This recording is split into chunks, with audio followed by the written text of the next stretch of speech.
All right, here we go. How's everybody doing? We are live, and this is our Thursday edition of the podcast. Welcome. If it's your first time joining, thanks for joining in. I'm Dave. I'm going to be taking you on journeys. A few things we want to talk about today. Namely, first off, we're talking Dallas Alexander. We're talking Dallas Alexander and the Military Influencer Conference. What's all that about? And then the main topic I wanted to discuss is the changing narrative around COVID. This is relevant because if you guys weren't tracking, the 19th of September, sorry, not the 19th of September. Let me go back. No, the 19th of September. I got it right here on my phone. Is when the hearing is taking place for the abuse of power lawsuit against the Canadian Armed Forces. Yeah, 19th of September, where 330 of our finest from the Canadian Armed Forces are going to have their day in court for being removed, released, kicked out of the Canadian Armed Forces because they did not want to get the pokey thing in their arm. So more to follow on that. And then lastly, we're going to be looking at the anniversary of Op Medusa, right? Took place first week of September in 2006, which seems like yesterday, although I wasn't a part of Op Medusa. Just that whole era just seems like it wasn't that long ago, but it kind of does in a weird way. So we'll be chatting about that too. So welcome, folks. Keith is here. Hey, Keith, what's going on, buddy? Thanks for tuning in. And don't forget, share. Now that this is on socials, share it out, retweet it, post it on your social media platforms. We're starting a little bit earlier today. I've got kids, so I'm gonna have to change again when we go live. I'm testing out 2 p.m. It used to be 3 p.m. 3 p.m. just doesn't work. Kids are back at school, so I'll be posting some potential times that might work for the community on YouTube. So if you have a time that you'd like to vote on, there's going to be a vote coming up. So stay tuned for that. But besides that, let's get into it, and let's start posting in the comments where you're tuning in from and how you doing. Hopefully you're enjoying this post Labor Day weekend. I know I am. It's beautiful outside. My back's feeling significantly better. I'm literally walking without a cane, and I'm like fully upright, not walking like a gorilla. It's a great day to be alive. It's a great day to be alive. But definitely last month has been humbling, to say the least, considering not being able to walk is not a good look. And especially when your kids are a bit older and they start chirping you, and they can basically take you out if they wanted to. So yeah, it's been fun. But thankfully, I've got a great team of chiropractor, osteo, soon to be acupuncturist, and massage. So shout out to the folks at Vitalite Multi-Therapy in Point Claire, and Sean, who's the owner, always does a great job getting my back sorted, and Emily as well, doing osteo, and then Alicia doing my massage work, all here in the Dorval area. So if you're in the Dorval area or Montreal area and you're a veteran, you definitely want to go check them out. They're very veteran friendly. Let's put it that way. Okay, so that being said, Jack is tuning in from Vancouver Island. Right on. Hey, I saw something wild actually on X. Some dude was filming himself just gatting somebody's house and like lighting it on fire. Did I see that right? I'm pretty sure it said Vancouver Island. Maybe I'm wrong. Maybe it was just I don't know BC that well, even though I was just there. But that was just like, it was like first person shooter, like tack, tack, tack. Like, what are you doing? What are you filming this for, bro? What are you doing? Anyways, everybody wants to get famous these days, I guess. So I don't know if they caught the guy, but that was pretty wild. I just saw it before logging in here, looking for some research. So let's get right into the share and chill moment. I'm going to be focused all basically on me right now. Want to talk about some things that you may not be aware of. First thing is my book. Okay, this is The Nimble Warrior. This is like where it all got started. This is the second edition. Second edition because the first edition had spelling mistakes and grammar mistakes. I know, unacceptable. So I couldn't let that first edition stand alone. So I created a second edition. It's got some workouts in there too. You can find it on Amazon. I'll pull it up here because if you guys are just wondering, oh, what does it look like? Here you go. This is the guide that basically was what I created for myself so that I wouldn't have back issues. The irony is I just had a back issue, but the caveat is it's been 8 years since I had my last back issue. So that's a resounding success. So if you incorporate what I've put in here, you can start helping out, not just back issues, but knee issues, neck issues, shoulder issues, like all the things up and down the chain. I've put the exercises I literally did in here, but I'm not a physical therapist or an athletic therapist or anything. I'm just a regular everyday dude that just did the work, and it actually works. I incorporated all the things from not only my coach, shout out to LP, but also guys like Kelly Starrett who have been on the podcast. Really good reference. And he wrote the book literally called the Nimble Warrior, the Supple Leopard. That is just an encyclopedia of all the things you need to do to make sure your body works properly. So if you want a gateway drug, like, and I'm quoting Kelly Starrett, I'm the gateway drug to the Supple Leopard, then pick it up. It's here on Amazon for $12.99. All right, and free on Kindle. I'm not quite sure how that works, or $9.99 to buy it, but I think I still get paid if you buy it free from Kindle. I don't know.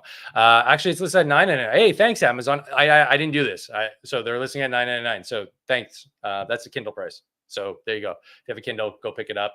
And then if you do have it, like I'm only at 15 ratings. Like that's Bush League. That's amateur hour. Let's bump that up. If you've bought the book, like go leave me a review. Like I'm, 4.9. I think somebody gave me like a 1 star just because they're being a jerk. If you're going to leave a 1 star, just don't leave a review. Just like DM me personally and be like, your book sucks. I'd appreciate that because then I can at least fix it. But give me a 1 star is just like unsat. But everybody else seems to be very content with it here. And what are some reviews? Mike, simple, straight up info. John Odette, excellent simplicity. Anthony Alio, great read. Ryan, I left me a nice big one here. Awesome. So yeah, go check it out, guys. I'd really appreciate it. And get yourself sorted out in terms of your physical issues. All right. Got another book in the pipeline. Just submitted it yesterday too. So that'll be coming out. That's actually like not self-published. So there's no spelling mistakes in this one. And it's actually going to be coming out in like actual bookstores. So that's this Christmas season. So for the holiday season, that's going to be coming out.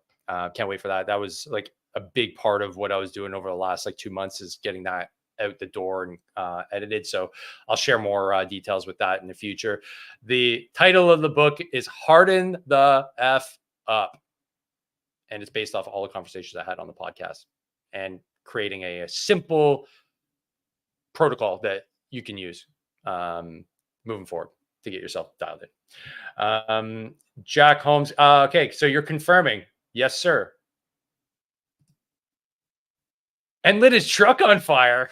Holy shit. So the guy filmed shooting a guy's house up and lighting his truck on fire. Wow. Talk about gangster, man. That's insane. That's insane. I don't know. I mean, I guess just the internet, you see everything that's going on. And probably all this stuff was going on all the time. It's just that we never had access to all the information all the time. But that to me is wild. Like it used to be wild here in Montreal. I don't know if it still is, but like during the whole like biker gang era.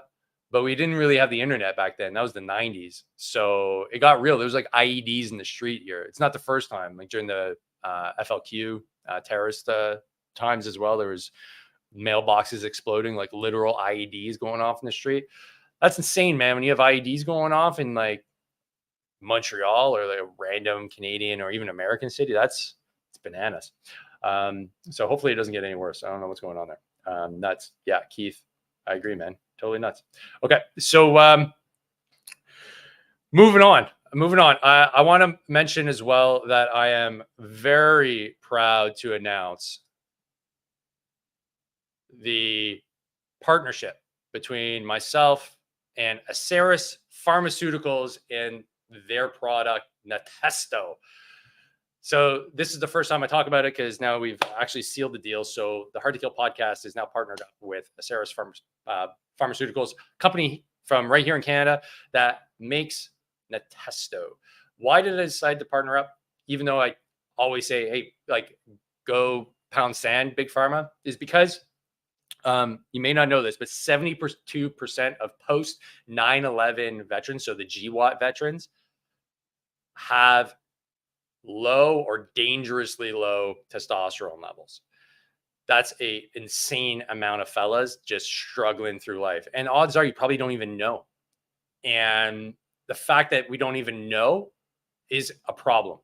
Now, I'm going down the route of getting myself some TRT therapy, and I'll be using Natesto for sure.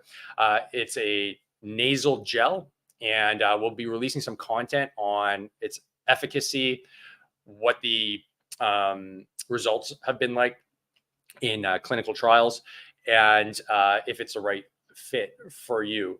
Globally, I want you to be tracking your endocrine system and your hormonal health, because I think this is part of the puzzle of getting us back to baseline and feeling good again.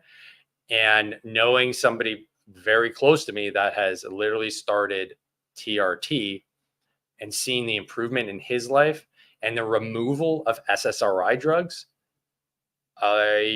I'm starting to realize, hey, maybe we've gotten this model all wrong. And I don't think any of our doctors have ever asked us, hey, what's your testosterone level like?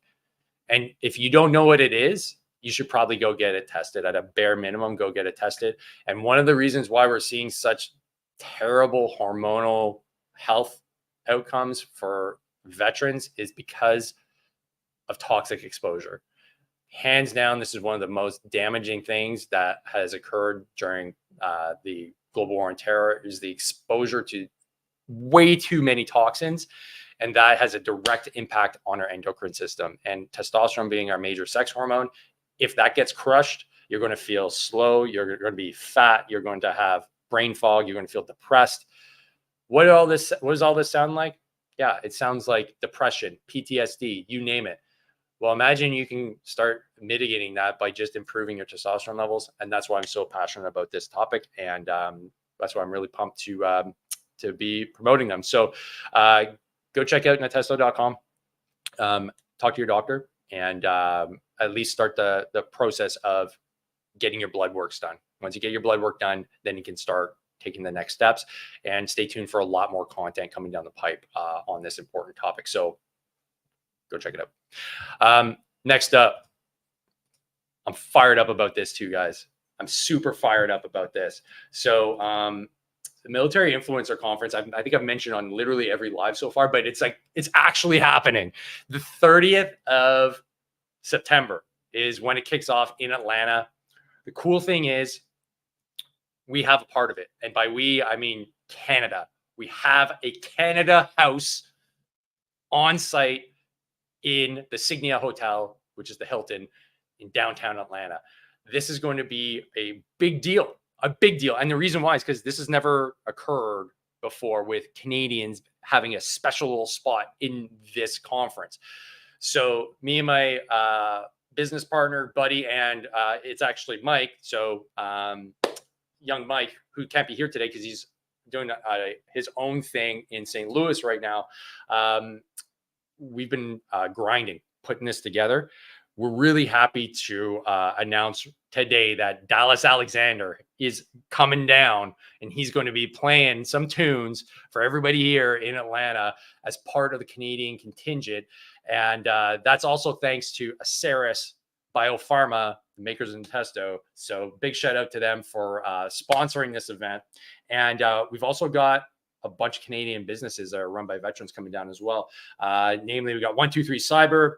We've got the Digital Insurgency coming down. We've got Avail veterans coming down. Obviously, myself and Voluntold are coming down. And we've also got Combat Snacks coming down as well. We got some really cool companies coming down. I'm really pumped about this. And it's just going to be an awesome event to showcase Canadian veteran entrepreneurs in the United States. And it's just going to be I think that the start of something really big, because our plan is to actually bring this here to Canada as well in 2025. So I just wanted to play hands down my favorite Dallas Alexander tune right now, which is Country Boy Dream. If you haven't checked this guy out, man, like if this is the first time you're like hearing about Dallas, which I'd be shocked. He must be a first time listener, because the reason why I talk about him is not just that, like, it's cool that he's a JTF2 sniper. His music is actually really fucking like, me and my daughter listen to it nonstop. I've actually got a CD, and I heard Country Boy Dream for the first time a few weeks ago in London, Ontario, live, and I was like, "Is this his song? This is lights out. This is really good." So I'll play a little sample for you, and you can see how hard it hits. Here we go.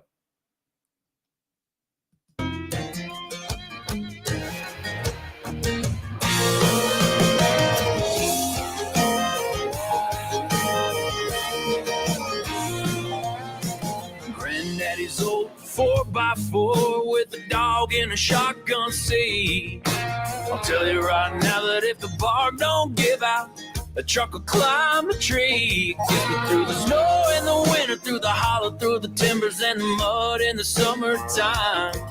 City folks start staring when I come to town blaring. A country boy can't survive. It's all I've ever wanted, all I'll ever need. It's a little backwoods, but it's all good. I'm living that country boy dream. It's all I've ever wanted. Hell, it's all I'll ever need. It's a little backwoods, but it's all good. I'm living that country boy dream. That country boy dream.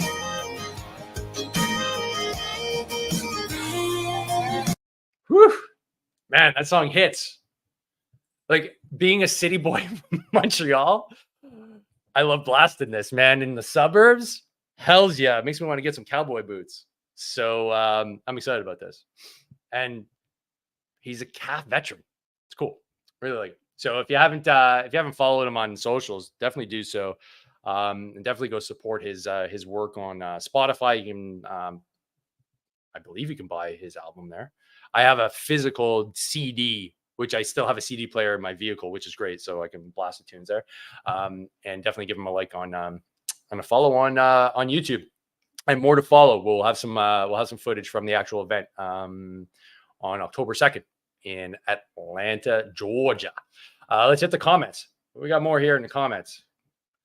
Prepare. Things are happening. I don't know where you guys get so creative with your thumbnails here, like Yoda with some old school 3D glasses. Like, that's some creative shit. And what does it say in the bottom? I can't read it.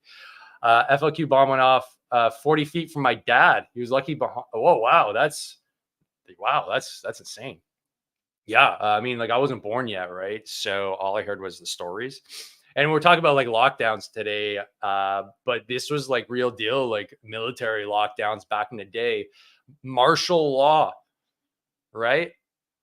Called by Trudeau Sr., Trudeau Jr., following in his dad's footsteps without any real threat physically, anyways, other than people just wanting their rights back. But that's a wild story. Yeah, I mean, my parents just talk about it like kind of like, yeah, the military's around, we had curfew, no big deal. It's a big deal, man. You had literally the military walking around the streets of Montreal. Insane. Very insane. What else we got here? One EOD tech lost a hand during FLQ. Oh, wow. Okay. Cool little story. A lot of these stories, right, we never get to hear, right? That's why we do these lives. See you, Keith. Thanks for tuning in, buddy. Justin Castro. Lynn, how dare you? How dare you? Justin Castro. Rumors. In his defense, though, like, what difference would it make if his dad was Castro? Like, let's be honest. It's not like political ideology gets transferred through sperm. Okay, I don't know. Maybe it does it. I don't know. like my scientific opinion. You're not like born a communist, you know? I don't know. And if you never got to meet them or like hang out with them, it's just a funny meme in my opinion, right? Just a funny meme.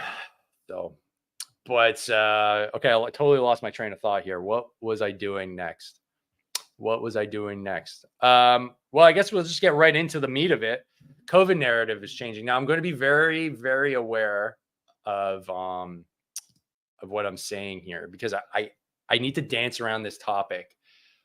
Like I've got a floor full of glass, and I'm John from Die Hard trying to like walk across it barefoot. I don't want to make my foot hurt or make a noise, so I'm going to gingerly kind of get over this glass and present this topic because I see it around me, but I've talked about things that are similar in the past, and YouTube has said, "Dude, you're done," for a month, actually a week, and then it turned into a month because, well, they make up their own rules, and then, oh wow, well, we're so sorry, we had no idea, like this never happens to anybody except you for whatever reason twice. So the narrative is changing around COVID. I know I can say the word COVID. I just can't talk about things that go here and effectiveness. So I'm going to pull up a study here, and then I'm going to let Dr. John Campbell do the explanation because he's got 500,000 views on what I'm talking about. And since his channel hasn't been shut down because of it, I'm assuming that what he says is good. So this is the study that came out in July, and I'm just getting tuned into it. It's a Canadian-based research study, which is part of the reason why I wanted to bring it up. Published on July 19th. This is a massive study. Like when we talk cohorts here, we're talking billions of people were involved, and these are statisticians that can actually get into the numbers. And when we talk about correlation, correlation does not imply causation, right? And we can often get tripped up when we see certain data. We're like, aha, that's the reason why this is happening. But it really takes a good statistical analysis to suss that out. And having done a little bit of it in my research work, it is mind-numbingly boring, and I don't know how these guys do it. But some of these guys, like this, how they get off, and good for them, because applying p-scores and all that, it crushes my soul to do it. But at least there's some good people out there that are willing to bite the bullet and actually do this kind of stuff. So the title of the study is Spatiotemporal Variation of Excess All-Cause Mortality in the World, so including 125 countries during the COVID period 2020 to 2023, regarding socioeconomic factors and public health and medical interventions. I'll give you just the kind of Cole's notes. What they're saying is essentially they wanted to look at how many excess deaths happened during this, pandemic period, and what are the correlations between the actual virus and what they actually did in terms of response, and what were the the factors that cause excess mortality. And I can just share with you here the highlighted parts. The report, which consists of 521 pages, so it's a beast of a report. Like, it's not like a 5-page like journal entry. It's huge, including hundreds of figures, contains a detailed examination of excess all-cause mortality during the COVID period in 125 countries, comprising approximately 35% of the world's population. That's big. The author's right, and this is kind of the bombshell here. The spatiotemporal variations in national excess all-cause mortality rates allow us to conclude that the COVID period 2020 to 2023 excess all-cause mortality in the world is incompatible with a pandemic viral respiratory disease as a primary cause of death. This hypothesis, although believed to be supported by testing campaigns, should be abandoned. What this means is all the deaths can't be associated with the virus itself, and that hypothesis needs to be abandoned. And the Cole's notes here We describe plausible mechanisms and argue that the 3 primary causes of death associated with the excess all-cause mortality during and after the COVID period are biological, including psychological stress from mandates such as lockdowns and associated socioeconomic structural changes, non-COVID-19 vaccine medical interventions such as mechanical ventilators and drugs, including denial of treatment with antibiotics, and lastly, COVID-19 vaccine injection rollouts, including repeated rollouts on the same populations. Holy guacamole. That is a bombshell, man. I don't know. Like, I'm curious to know what you think. Maybe you're not tracking. This is some big news. Obviously not reported on. And again, the reason why I want to bring this up is because it directly impacts our community. 330 lives were completely altered. And those are the ones involved in the lawsuit, right? Here in Canada, that were in the forces, that believe that they should have the right to still serve and not have something, a medical intervention imposed on them by the government. They were allegedly wrongfully dismissed. Okay? Based on the hypothesis that we're seeing here that they're saying is completely wrong. Oh boy. But let's see what Dr. John has to say. Because I like his opinions, and he's come a long way. I was listening to him at the early onsets of the pandemic. I think a lot of people were. He's very well versed, very rational, very methodical, and uses the scientific method. And this is what I hope most people would eventually be like in the scientific community, in the medical field as well. Rational and look at the data. So let's just, we're not going to listen to the whole video, but just snippets of it, and I'll pause it as we go through and ask some questions. Welcome to this talk. Now, I want to look at a report today published by analysts in Canada. Very extensive report, runs to over. I just want to make sure, can you folks hear that well? If you can, just drop a thumbs up, like volume is good. Thanks. Over 500 pages, just published last month in July 2024. Now, I'll give you a few of the headlines from this report, and then you can decide if you want to watch. The implications for excess deaths are significant, and we'll be thinking about potential implications of this data towards the end of the video. But let's just have a quick look at it here. This data is taken from 125 countries comprising 35% of the global population. That's 2.7 billion people. So I think you'd agree that's a fairly substantial sample size to be working on. Now, obviously, we're talking about correlations here. One of the things I'm hoping is that this will encourage governments to release more participant level data. So we don't have to use correlations, we can actually use the actual data. Pharmaceutical companies and governments need to release more low-level data so we can have a more accurate analysis. But in the meantime, this is a good proxy to be working on, and demands, as we've said, certainly demands quite a lot of questions to be answered. Variations in national all-cause mortality rates during the COVID period. Now, they say this is really quite profound, really. I'm just going to read out what they've said here. COVID period, 2020 to 2023, excess all-cause mortality in the world is incompatible with the pandemic viral respiratory disease, according to these workers. So that's incompatible with what basically most governments in the world are saying. And you can already see that's a question that needs to be answered. Is it indeed incompatible? As the primary cause of death. So it's not the primary cause of death, according to the data they've looked at from excess deaths. Yeah, that is a bombshell. Saying that the thing that we all shut our lives down for is not the primary cause of death. That is a massive statement, like backed up by data. Holy moly. Curious to know what your thoughts are. This hypothesis, that's the hypothesis that these deaths are mostly caused by COVID, although believed to be supported by testing campaigns, should be abandoned.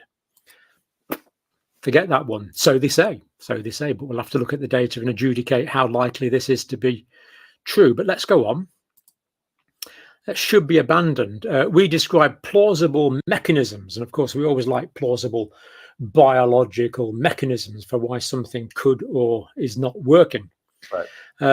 The three primary causes of death associated with excess cause or cause mortality during and after the COVID period are: one is biological, and they include psychological in there. Stress from mandates such as lockdowns and associated socioeconomic structural changes. So these are largely physical changes brought about by psychological stress and sociological problems. And we know in many countries these were extreme, especially in countries where people depend on their income for their meal that evening and the meal of their families. Yeah, and a lot of that was folks put on like 40 pounds, right? Anytime you become obese, that's a disease. Obesity is a disease. So now you've become metabolically broken. When you're metabolically broken, you're more susceptible to cancers. You're more susceptible to psychological disorders. If you already have PTSD, the studies were very clear. Like, veterans suffered a lot during this time frame. A lot of us self-isolate. Then it was imposed isolation. Alcoholism went through the roof. And to make things worse, I know here in Quebec, I don't know about elsewhere, but the only places that were open that they were deemed essential was our Société des Alcools de Québec. So like the booze shop, those were allowed to stay open. The weed stores allowed to stay open. Well, yeah, of course. Well, how else are people going to deal with the imposition of the removal of your basic civil rights? Oh, I know. How about just don't impose them in the first place? Like, I don't know. I know we drank at least a bottle of wine a night. Like, that was like a standard amount of booze, right? Because it was a way to downregulate. As way to downregulate. Okay, carrying on. Very, very stressful situation. 2, non-COVID-19 vaccine medical interventions, such as mechanical ventilation. Now, we know that people who went on mechanical ventilation didn't do very well. Unfortunately, that was learned later than would have been desirable.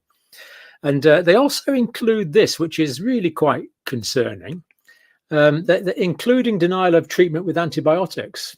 Now, of course, viral illnesses don't normally respond to antibiotics. But there are some suggestions that certain antibiotics were useful for COVID infection. But of course, there's always the secondary bacterial infection. So be interesting to look at the data they have to support that claim. Denial of without treatment with antibiotics. 3 COVID vaccine injection rollouts, including repeated rollouts on the same population. So quite clearly here, they're saying that the vaccine rollouts was a contributory factor to excess deaths, which of course is concerning and has got obvious implications for the ongoing production of genetic vaccines, mRNA vaccines in my country. I didn't say it. In the UK, a big new plant to produce 250 million a year in the United States, in Canada and Australia. You too? Largely through Moderna, going very largely into these form of genetic vaccines. If there's a problem with these genetic vaccines that this data has highlighted, then that program needs to be suspended until these answers are very thoroughly answered. I would have thought. It's just my view, of course. Let me know what you think. Now, the conclusion, we are compelled to state that the public health establishment and its agencies fundamentally caused all the excess mortality in the COVID period via assaults on populations, harmful medical interventions, and COVID-19 vaccine rollouts. We conclude that nothing special would have occurred in terms of mortality had a pandemic not been declared and had the declaration not been acted upon. Now, this is clearly a fairly... Wow. Wowza. That's a statement. That's a statement and a half. Let's go back. I want to read that again. Well, actually, no, I will not read this. I will not read this. I'm just going to keep that up there. That is a massive statement. Basically, things would have been normal had we not declared a thing. Things would have been normal had we not declared a thing. Whoa. What do you guys think about that? Like, is that what you kind of suspected all along? I don't know. That is this is what we'll end the video. The response from Dr. John Campbell. Because like if somebody is still on the fence, and obviously like I came around, I guess, relatively early on when this was popping off. Things just didn't make sense because I mean, I'm not a scientist. I have a science background. I did a degree in it. So I have like a little bit more training than the average human being. But I'm not writing high-level papers or doing any cutting-edge stuff. I'm a science teacher, essentially. But I have the general knowledge to know, hey, you want to make sure that your interventions actually make things better, not worse. And the only way you're going to know that is if you have data. And the only way you're going to know that is if you follow historical trends. And on top of that, a lot of the narrative that was coming out didn't make any sense. It really didn't make any sense. And from my perspective, that's what started making me like question things. I had a literal episode that was shut down here on this platform because I literally talked about I literally had my actual course, my actual lesson that I would teach my 14-year-old and 15-year-old students about immunity. And you have essentially two immune systems, right? You have acquired, which life brings to you, and then you have your innate, which you're born with. So when you're born, you can defend against a bunch of things, but you're still like pretty brand new in this whole grand scheme of things. So you have a bunch of defense mechanisms that are like pre-installed, but not all of them you haven't lived. So that's why those first few years of life, it's really precarious, right? But when you get through that gate, it's like, okay, you're into the next phase. Odds are you're going to be all right. And that's the whole point, like vaccine theory, is that you're improving your acquired immunity. That's the point. You do it faster, right? You don't have to get smallpox. You can just give yourself I believe smallpox is an active virus vaccine. Don't quote me on that. It gives you a little bit of smallpox. It activates your immune system. You create the immune cells so that if you do get exposed to it again, you won't actually get sick by it. You can get infected by it, but you won't get sick from it. And that's kind of how the whole world has accepted that. That's literally from textbooks. That's just how you teach grade 9 kids. And then for some reason that was deemed to be like misinformation. I was like, whoa, hold on a sec. What do you mean? Doesn't make any sense. And the whole point of getting any kind of vaccine is you want to protect yourself against the thing that you're actually getting vaccinated from. Else, why would you get vaccinated, right? And so when that narrative started to crumble, because I mean, I actually got it, the vaccine, but I still got sick, but not like sick. And then the discussion was, well, I didn't get that. I would have got sicker. I mean, the thing is, how do you prove that either way? I might have, but I didn't. Okay. But what this statement is saying is that like, we should have just let the natural course of things happen without any intervention, is essentially what they're saying. And it would have been better. The only thing is, human beings, we can't accept a non-response when there's something serious happening. That's why we have security at the airports, right? Why is taking off my shoes still a thing in some airports? It's because some dude tried to use like a, what was it? He had like a shoe bomb or something ridiculous, right? So that's like 20 years on. We're still doing that. It's the illusion, right? It's like, oh, we're doing something about it, but are you? And I think that's part of who we are. We want action and to not have to worry about it. It's like, oh, somebody else is taking care of it. They're on it. Cool. But in reality, they weren't. And I'll just bring up something here that I shared many years ago. I'll make this a little bit bigger here for you. It's a Great Barrington Declaration. I suggest you go read it. This came out, I think, was it 2020 or 2021? believe it was 2020, but I could be wrong. Anyways, it was signed by how many?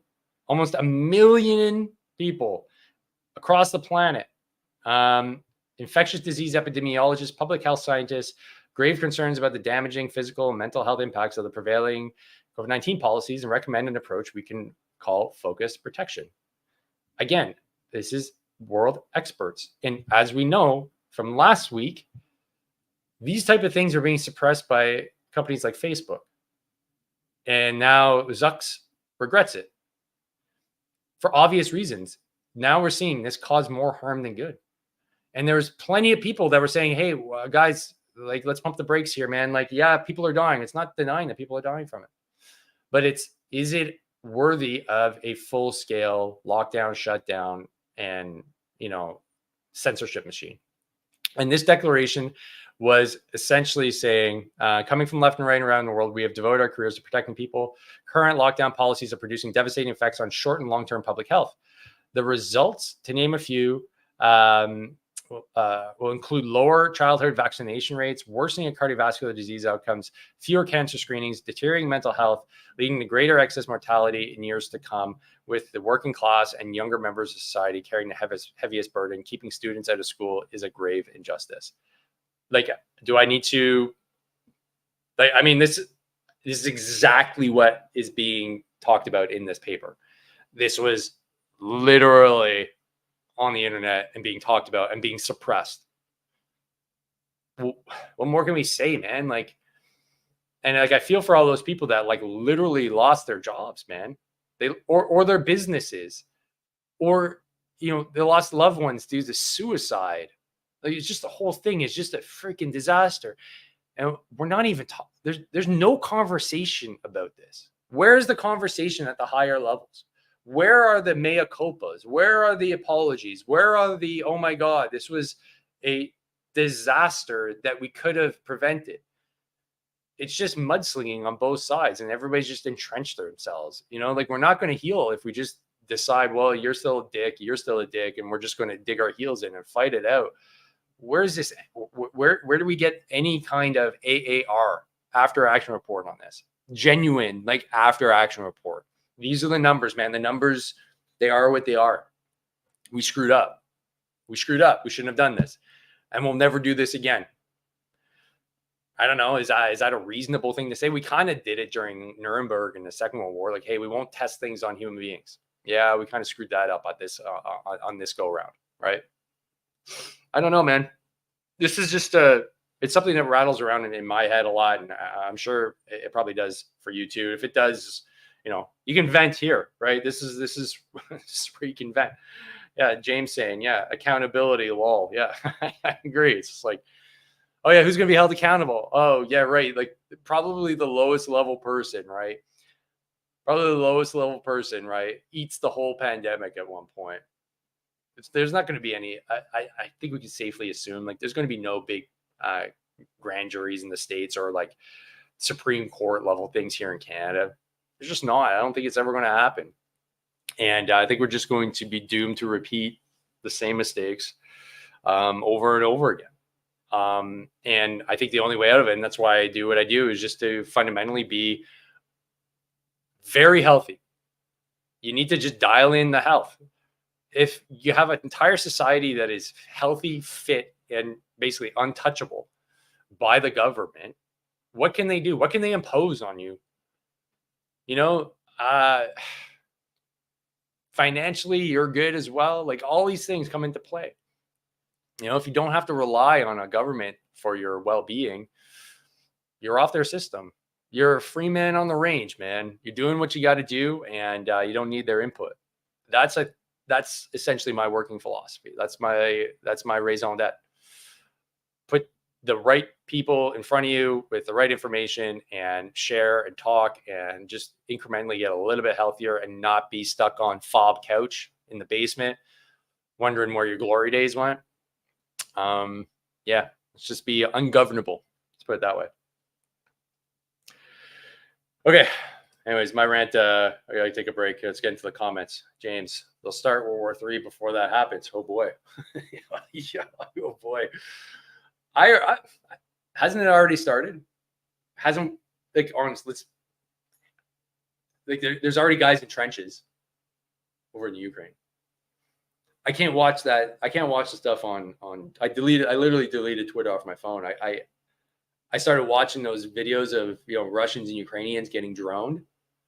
Ugh. I can't think of something that is like it gives me nightmares. I'm not fighting. A drone coming for you that either has like flechettes on it or it's literally got a small rifle on it, or it's got a grenade on it, or it literally just detonates on your back and you don't hear it coming. Oh, what are we doing? What are we doing? These poor guys over there, man. I really feel for both of them, man. I really feel for both of them. So yeah, World War III, I think, is just not looking the same way as our last two World Wars. Information is part of it. I mean, if you don't know already, I'm a useful idiot of the Russian government. So привет to all my comrades. I've been outed by our chief of defense staff, so I'm part of this whole fiasco. So if you didn't know you're tuning into Russian state media, you are according to the highest general in the land. I'm part of it. Let's go look at Jack here. 5 states are taking Pfizer to court. Yeah, I heard that too. Be interesting to see if Canada does anything, but I don't know. I doubt it. I don't know what the status is of the Supreme Court case with what's his name? Pickford, who was one of the authors of the charter. I think they're just going to drag their heels. Like I said, the 19th of September is the hearing date for the Valor Legal lawsuit representing the 330 CAF members that were allegedly wrongfully dismissed. It's all going to come to a head, right? It's all kind of, and that's not even mentioning like, hey, the NDP Liberal coalition is over. Are the floodgates going to open? What does that mean? I mean, that's a kind of big news here in Canada, right? That coalition is done. So does that mean we have a no confidence vote soon?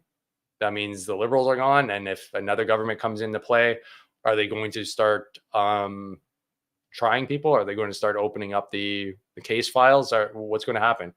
My guess is no, because it's still, we're still governed by essentially the same level of elites. And so therefore, I don't think the Conservative Party is really going to do anything about this. They may pretend to, but I don't know. Maybe I'm just too cynical.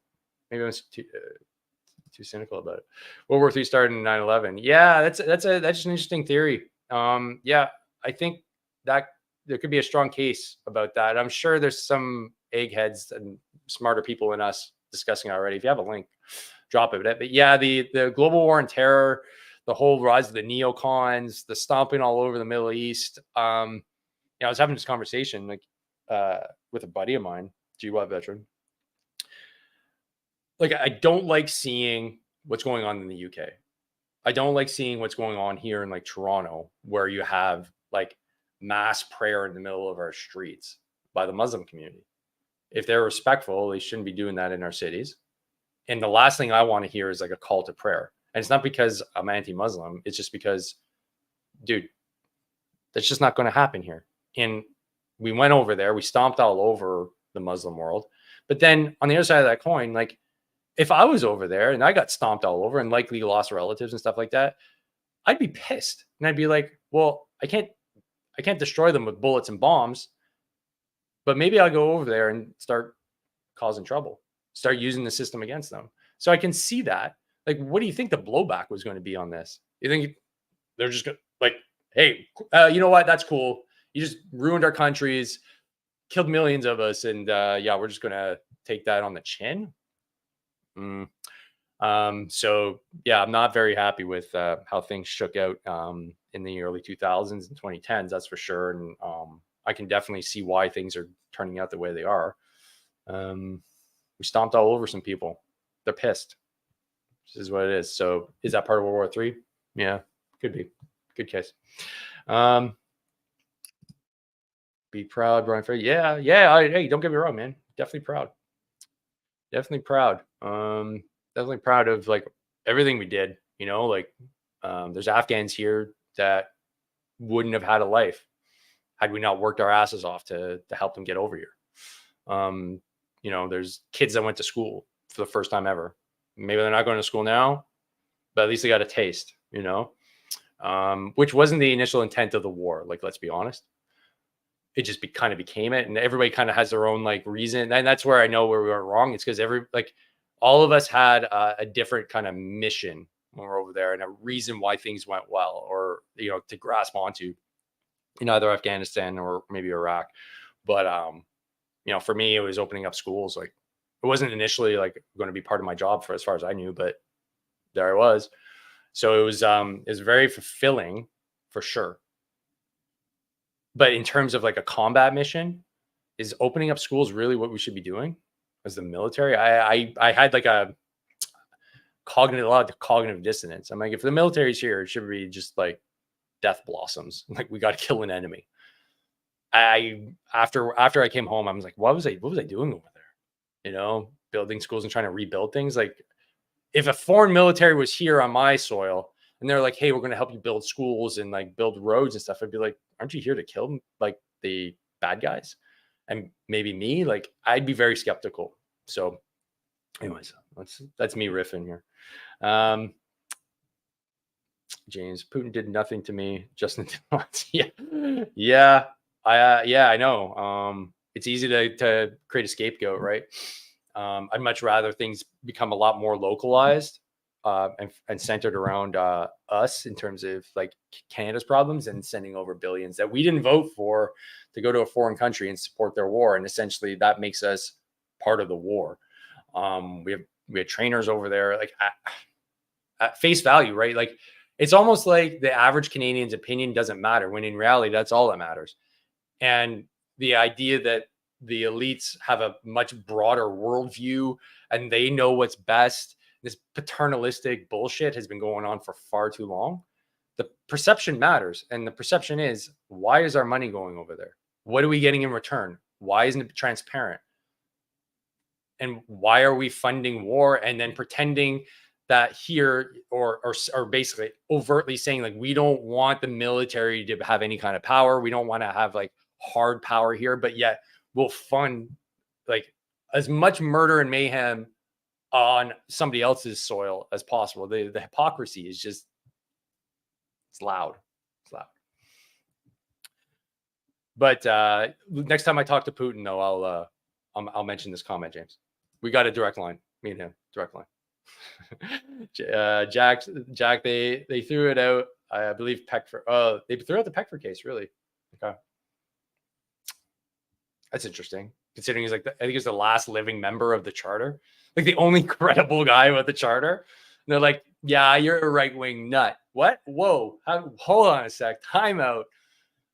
I don't know, man. We got a clown show here. We got a clown show. I'm here from China, and I'm here to. Yeah, Caboodle. Thanks for making me laugh, man. Yeah, indeed. Well, I mean, technically, let's be honest. I think like half the things I have here are all like probably 75% are all literally from a Chinese factory. Like, let's see. Like my merch. I got my sweater here. I got my sweater. Where's this from? It is. Oh, Pakistan. Okay. Phew. Okay, not made in China, but made in Pakistan. Anyone filing taxes as a trader at this point? I've heard, yeah. We got crazy times here, crazy times. The last thing I wanted to wrap up with, folks, before I head out to pick up my kids, is it's the anniversary of Op Medusa, and I just wanted to give a shout out to all those Op Medusa vets, and those that know and have members of their family are involved in this operation. It's a big freaking deal, man. It's a really big freaking deal.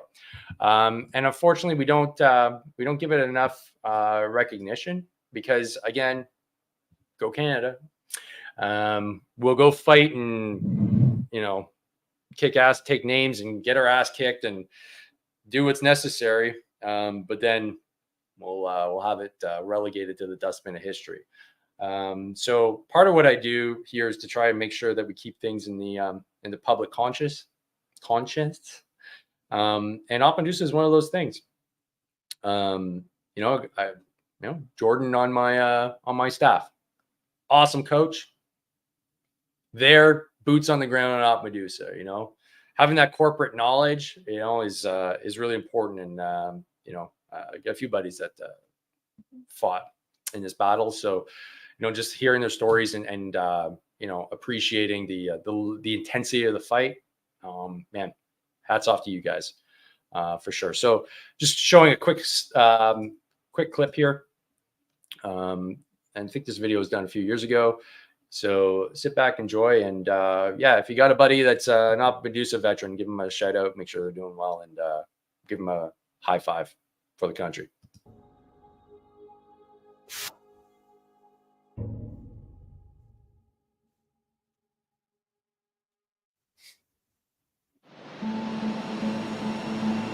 When we landed in Kandahar, it's quite the eye opener. As soon as you land, there's fighter aircraft taking off, there's helicopters going. So you realize, my God. I watched this before. I really have been shitting all over Harjeet because really, I'm just so disappointed in the guy, right? We finally have somebody who's actually been on the ground, and he rose to the level of Minister of National Defense, and he just disappointed us, man. Like that, the scandal after scandal, the corruption. I don't know what to say. This is something much, much bigger. So the enormity of the mission really kind of hit home and what Canada was actually involved with. We are now entering Kandahar City. Check it out. We were driving through Kandahar City, and all I can think of is, I grew up with Star Wars. So Star Wars and Jabba the Hutt, and here we are. I'm in Star Wars. In the back of our minds was bombers and cars. There was now a resurgent Taliban, at least in the shadows. A lot of those villages and tribes in those areas had already become so disenfranchised with their own local government that they had already turned to the Taliban. The corruption fueled the insurgency. We arrived at a time that the recruitment was well underway. First time we came under contact. Corruption fuels insurgency. Interesting coming from him. Sure. It wasn't from a bomber at all. We were driving back, and I was in my boss's vehicle, and someone fires an RPG at us. The RPG goes through one of our soft-skin G-Wagon vehicles and goes straight underneath the back seats. The guys that were sitting in the back seat have the RPG go underneath them, go straight through. Their pants are on fire, but not badly. So they've just, clearly had a close call. That's when you realize we're an army of strangers in a land of strangers. 6-9.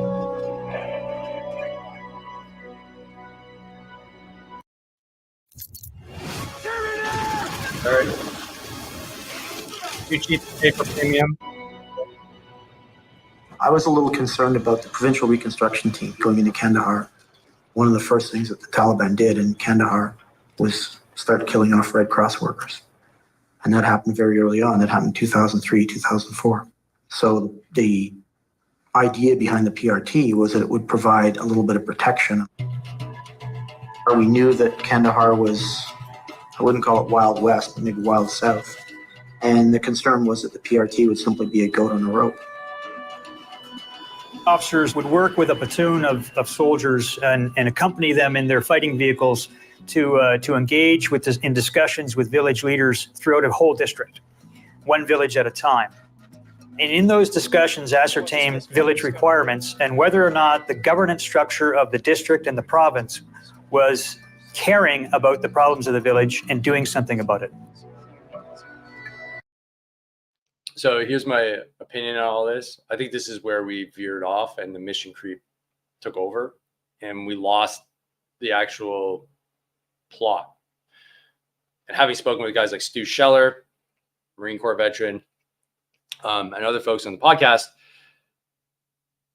we went in, and by we, I mean the Americans, CIA, Green Berets, and went in and really smashed right after 9/11 the networks, Al-Qaeda, Taliban, etc. And although they didn't get Osama, he booked it to Pakistan, they still had a presence there. And then as soon as that presence was there, it was like, all right, how do we start making money off of this? And how do we deploy the freaking war machine? And the Americans brought everybody and their sister to the fight. And I think this is where things went sideways. Because nation building, I hope, is something that has been erased from the collective conscience for what the military is going to do. Either you go in and kill everybody and establish your own government, or you don't. Like, let's be honest, trying to maintain peace and order in a place like Afghanistan, which historically never had it and never accepted foreigners, was just such a fool's errand. And so I think this is where we strayed and where we made a critical error. But I'm curious to know what you think. Is that what you think happened here in Afghanistan, where we went wrong? My job was to liaise with village elders and find out what they needed for food, water, shelter, and education. Those were my bugaboos, education. I would ask the elders if their girls could be educated. When they stopped laughing, they said, if I built them in a separate school, they could. Why were they laughing? Because the concept of educating girls was like educating dogs to them. Trevor, if you weren't aware, was a CIMIC operator like myself, and he got an axe in the back of his head. So his case study was really important for me in my lead-up training anyways. So, yeah.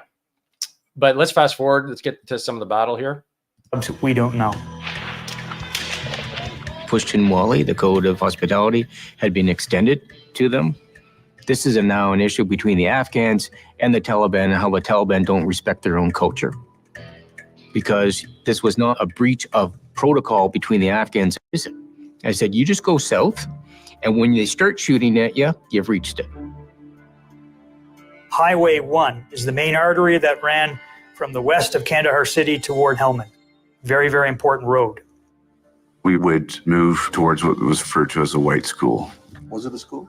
From what I understand, the school did exist at one point. The Taliban went in,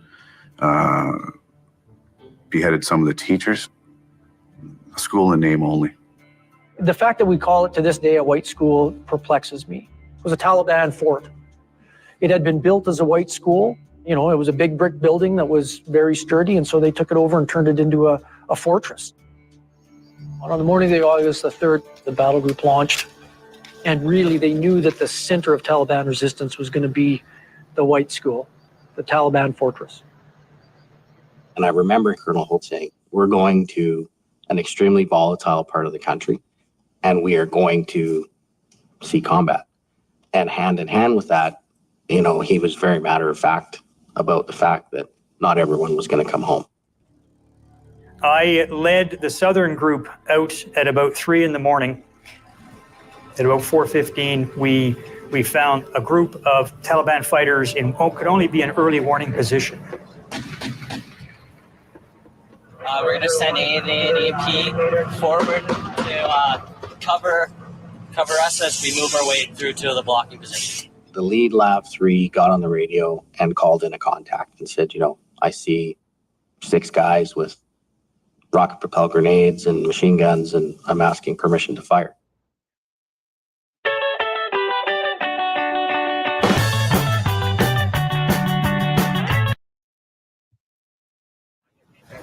And I said, yes. So it's going to be over in that direction. So we basically fired upon that group with concentrated lab fire of 4 different vehicles using 25 millimeter machine guns. There's not much left of that group once that kind of munition hits them.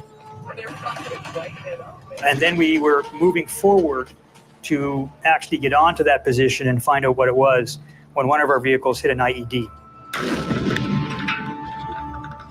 There's a loud boom, and it struck the lead lav, which was driven by Corporal Chris Reed, and he was killed. The number of IEDs on the road prevented us from wanting to risk any more lavs moving forward. Colonel Hope is like, okay, we need to get there, but I'm not willing to drive down this road anymore. So we're going to do this assault on foot. So Sergeant Ingram and I got together, and we basically figured what the best approach was up to the school. The lavs that were already in position, it wasn't wise to move them forward. We didn't know how many IEDs were in the road.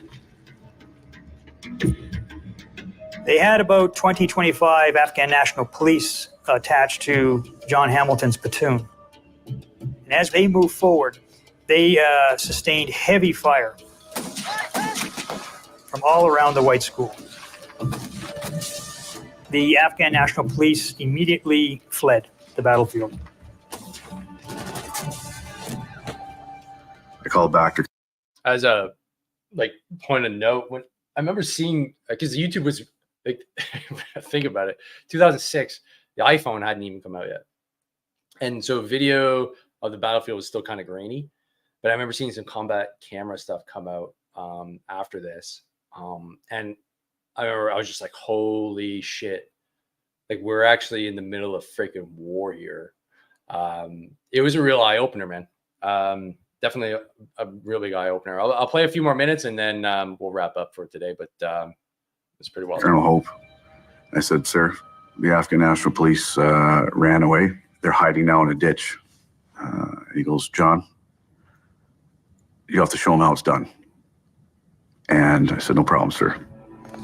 He courageously moved his forward troops into the school area, into the couple of outbuildings near the school, and said he was set there, which meant I would have to find more forces to come forward to begin the clearance.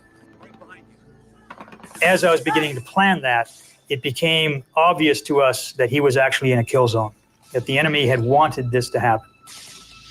And that's when the firing really started to pick up. Several RPGs, heavy small arms fire going over our heads.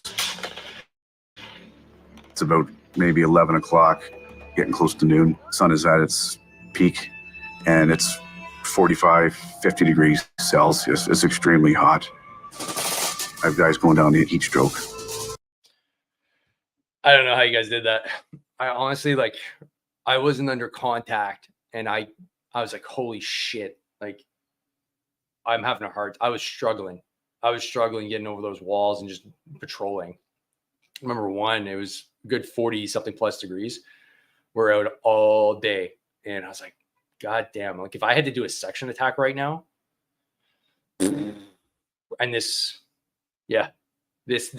high level of combat, this ferocity of combat, I don't know how you guys got out of there. I know we lost quite a few guys on this battle, but big moment for the Canadian military, and definitely need to commemorate these things in the community. So like I said earlier, if you know any of your bros that are veterans of the Op Medusa campaign, then just check in on them, see how they're doing. All right, guys. I think I'm going to wrap up here and call it a day. But I really appreciate you guys tuning in, and whether it's from X or whether it's from YouTube, it's always a hoot. You can tune in here again on Thursday. We'll be shifting the time to 1400, 2 p.m. Eastern to accommodate my kids' school schedule. And don't forget, just to recap, we've got Catherine's lawsuit coming up on the 19th of September. So stay tuned for that. That's going to be huge. We're going to be hopefully, fingers crossed, if we can live stream the public link we will. If not, I'll try to be doing a play-by-play of that. So that is in literally 2 weeks' time. Yes, it's in literally 2 weeks' time. And additionally, Military Influencer Conference is coming up on the 30th of September. We'll be posting more about that in the future and Dallas's performance at the conference. And if you guys have questions, comments, you want to learn a little bit more about what we're up to in the community, you can go to the link that is here in the description to join the Hard to Kill Veterans community. It's where you can ask questions and get ahead of the game with your fitness and health. It is absolutely free to join.